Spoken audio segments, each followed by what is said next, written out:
मकर संक्रांति के त्योहार पर यमुना की तलहटी पर पतंगबाजी का आयोजन किया गया, जिसमें विभिन्न राजनीतिक और सामाजिक कार्यकर्ताओं ने हिस्सा लिया। आयोजन के पीछे का मकसद लोगों को यमुना की दुर्दशा को दिखाना था। यमुना की तलहटी पर अंबेडकर पुल के पास मकर संक्रांति के त्योहार पर पतंगबाजी का आयोजन किया गया, जिसमें विभिन्न सामाजिक संगठन और सभी राजनीतिक दलों के प्रतिनिधियों ने हिस्सा लिया और जमकर पतंगबाजी का लुत्फ उठाया। यमुना तलहटी पर पतंगबाजी का आयोजन कराने का मकसद सिर्फ इतना था ताकि लोगों को यमुना की दुर्दशा के प्रति जागरूक किया जाए और यमुना में बढ़ रही गंदगी को लोगों के सहयोग से कम किया जाए। सर, इस प्रकार के आयोजनों के पीछे आखिर क्या मकसद रहता है? जो आयोजन करता है उसका नाम है रिवर कनेक्ट कैंपेन। तो रिवर से कनेक्ट करने के लिए लोगों को, आगरा की जनता को यमुना से कनेक्ट करने के लिए ये आयोजन किए जाते हैं। तो ज़्यादातर लोग भूल चुके हैं कि एक नदी भी है आगरा में, तो इस बहाने वो नदी के किनारे आते हैं, नीचे उतरते हैं, यहाँ की हालत देखते हैं, दुर्दशा देखते हैं, उनमें गुस्सा आता है, वो आक्रोश होता है, जागरूक होते हैं और कुछ लोगों में समझदारी भी बढ़ जाती है कि गंदा ना करें नदी को, क्योंकि इस नदी के किनारे ही सारी इमारतें लाइन से हैं। अगर नदी नहीं बचेगी तो न शहर बचेगा, न पर्यटन बचेगा, कुछ भी नहीं बचेगा। तो लोगों को जागरूक करने के लिए इसका आयोजन किया जाता है। ये इत्तेफाक है कि साल भर कोरोना खा गया हमारा, लोग घरों से बाहर नहीं निकले थे, आज पहली बार यहाँ निकले हैं और बड़े आज़ादी और उमंग और उल्लास के साथ त्यौहार मना रहे हैं। ये इसका बोनस हमें एडवांटेज है इस साल। पतंगबाजी के साथ लोगों में देखा जा रहा है कि एक नई एनर्जी के साथ, हाँ, क्योंकि बचपना लौट आता है ना। जो बुजुर्ग हो गए हैं या उम्र के पार हो गए हैं वो भी पतंग उड़ा रहे हैं, तो उनको अपने पुराने 40-50 साल पुरानी यादें ताज़ा हो जाती है। मोहल्लों में रहते थे, कितना नज़दीकी था, वो सब गायब हो गया, तो वो उमंग और उत्साह भी लौट के आ रहा है। तो देख रहे हैं कि बच्चे भी हैं, बुढ़े भी हैं, महिलाएं भी हैं, सभी लोग आनंद उठा रहे हैं, तो बड़ा अच्छा लग रहा है। महापुरुषों की मूर्तियां कहीं ना कहीं यमुना से कनेक्ट करने के लिए पतंगबाजी का आयोजन किया जाता है, लेकिन फिर भी लोग कहीं ना कहीं मुंह मोड़ते हैं।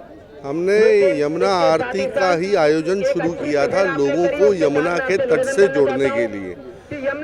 इसका मेन सोशल एस्पेक्ट यही था कि लोग आरती स्थल पे आएं, यमुना जी की आरती उतारें और यमुना जी की आरती उतारने के बाद उसे गंदा या मैला ना करें। और इसी सिलसिले में पिछले 5 साल से हम पतंग महोत्सव जो संक्रांति के दिन आयोजन करते हैं। संक्रांति पर आयोजन करने का तो औचित्य आप जानते ही हैं क्या है, लेकिन यहाँ पे इतनी संख्या में लोग आते हैं और यमुना जी की दुर्दशा देखते हैं तो कुछ तो मन में ख्याल लेके जाते होंगे कि यमुना जी हमारी इतनी मैली क्यों, और इतने वर्षों से जो पैसा आ रहा है वो आने के बावजूद भी यमुना जी साफ क्यों नहीं हो रही हैं। तो यही हमारा मुख्य रूप से जो है उद्देश्य है कि यहाँ लोग आएँ, यमुना जी की व्यथा को देखें, मन में एक ख्याल लेके जाएं कि हमारी यमुना जी को चलो इतना गंदा तो कर दिया, आइंदा गंदा ना करें, आगे से गंदा ना करें। यही सब सोच के हमने लोगों को जोड़ने के लिए पतंग महोत्सव का आयोजन किया। 6 साल से ये प्रोग्राम किया जा रहा है, कुछ फर्क दिखा सर? 6 साल से फर्क ये है कि कागजों पर कार्रवाई बहुत हुई है। कुछ एसटीपी जो बिल्कुल काम नहीं करते थे वो चलने लगे हैं। थोड़ा यमुना में जल स्तर में थोड़ा 19-20 का मैं कहूँगा कभी कभी सुधार देखने को मिलता है, लेकिन ये सब नाकाफी है। जिस प्रकार मोदी जी ने गंगा जी में सफाई करवाई है उसका तो मान लीजिए 1/100वां हिस्सा भी यहाँ नहीं हुआ है। कहीं ना कहीं जो सरकारी तंत्र है काम अपने तरीके से अभी नहीं कर रहा है। शायद यमुना जी पे ध्यान नहीं है उनका, गंगा जी पे तो पूरा फोकस है, लेकिन यमुना जी पे उनको ध्यान नहीं है अभी। और मुझे दुख हो रहा है कि जमुना के आयोजकों का कहना था कि हमारे यहाँ नदियों को माँ का दर्जा दिया जाता है, लेकिन हम कहीं ना कहीं अपनी उस संस्कृति को भूलते जा रहे हैं, जिसके कारण आज हमारी नदियों की दयनीय स्थिति बनी हुई है।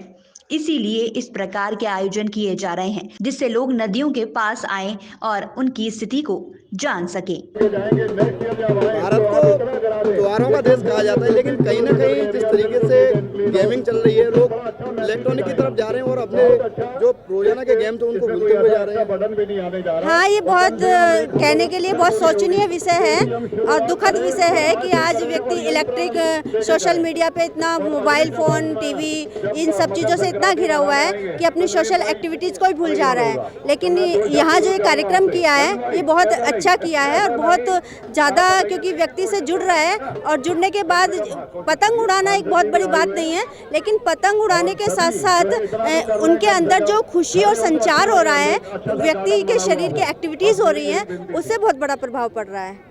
हमारे बीच आज भारत को त्योहारों का देश कहा जाता है, लेकिन कहीं ना कहीं हम अपनी संस्कृति को भूलते जा रहे हैं, जिसके लिए आज यमुना के तलेटी पर पतंगबाजी का आयोजन किया गया, जो मकर संक्रांति के उपलक्ष्य में किया जाता है।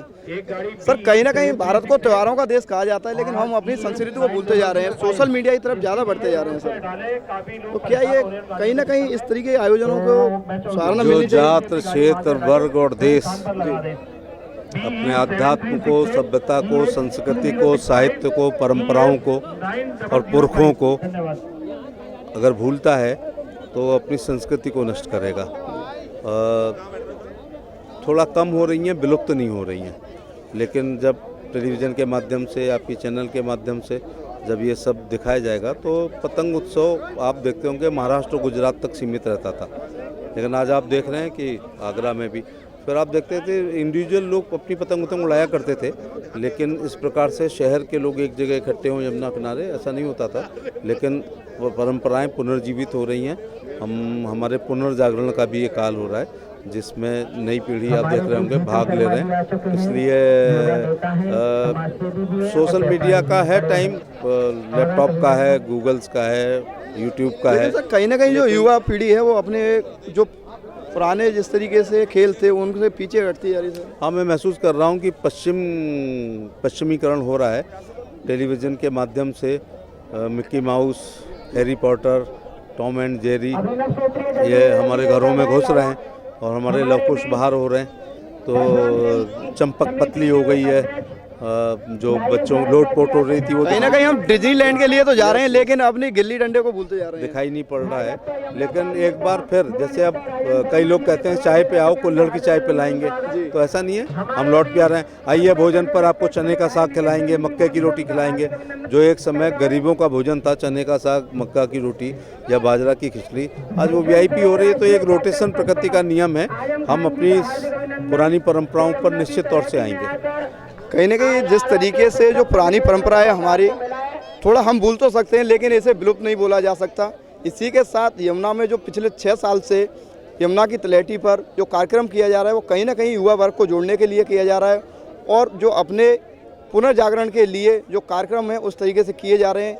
यानी कि यमुना की व्यथा को भी इस कार्यक्रम के जरिए लोगों के जोड़ा जा रहा है। वहीं लोगों को इस तरीके संकेत किया भी जा रहा है कि किस तरीके से ये देखिए कि यमुना की जो स्थिति है वो कहीं ना कहीं सोचनीय बनी हुई है, गंभीर बनी हुई है। जो यमुना कभी हमें पानी देने का माध्यम हुआ करती थी, लेकिन आज हम उसके आचमन के लायक भी नहीं है। अपने साथी अजीत कुमार के साथ यशपाल सिंह, दर्पण न्यूज, आगरा।